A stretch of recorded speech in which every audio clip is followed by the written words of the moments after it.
Have you ever taught a lesson and it just felt like something was missing? It almost felt like you were driving without the ability to see, or cooking without a recipe. You've done the lesson, you've given it your all, and your kids simply just aren't engaged. Well, today I'm going to be helping you figure out what that missing piece is that you're missing in your lesson.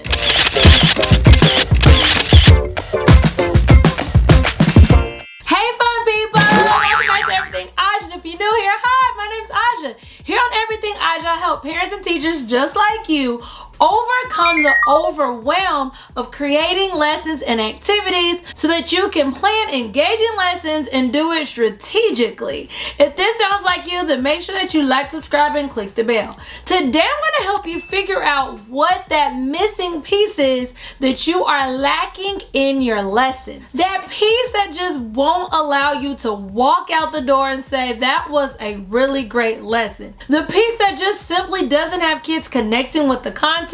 That piece that simply makes you keep going over and over and over again the exact same thing, because simply kids just aren't engaging with the content. They're not getting it. There's a big disconnect and you just can't figure it out. What is it? What am I doing wrong? I'm here to tell you you're not doing anything wrong. So go ahead and take a deep breath and let's be strategic about how we actually plan for lessons and activities. You see, the key ingredient to all this isn't about actually teaching the lesson, but it's actually developed when you're planning the lesson. And when most parents and teachers plan a lesson or activity, they make sure it has all the key components, a beginning, middle, and end. Great.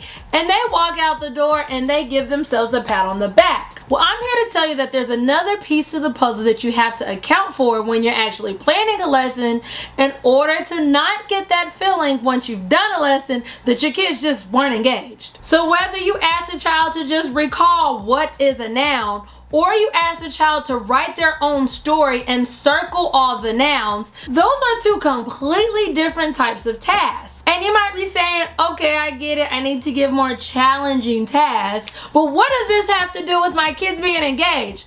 Well, the more rigorous or the more complex a task is, the more engaged kids will actually become with the lesson.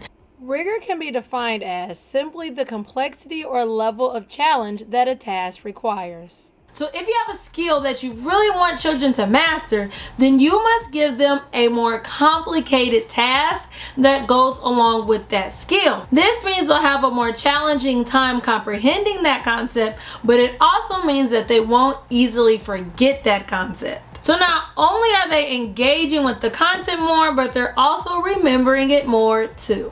So I'm always trying to help you guys out. So if you want really fun, engaging activities that you can use with any skill or standard, then make sure you click the link in the description so that you can get my favorite go-to activities that work with any lesson. So I said all this to say, when you're actually planning activities in your lessons, make sure you think about rigor first. The more rigorous the task is, the more engaged your kids are going to be, the more they'll actually remember the skill.